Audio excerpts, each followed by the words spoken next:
ভাবজান আমার জন্য একটা বৌমা দেখো না, বিয়ে করব, সংসার করব, ঝগড়া করব, একটু সামানি। আরে এই জমির পাশে আলটা তো ভালো ঘাস আছে, দেখি যাই দেখি কাটেগা।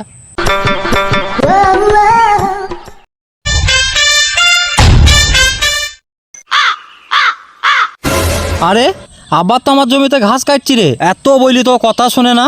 দাঁড়া, খেলে একটা দেখাবো আজকে ওকে আমি।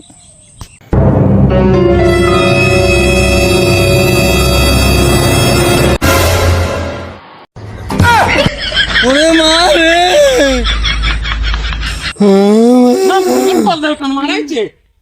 এইবার যাতে ঘাস কাটতে শুনিয়ে, এইবার তোকে সাপের সবল খাওয়াবো। না ভাই তোমার জমিতে ঘাস কোনোদিন কাটতে না ভাই, আমি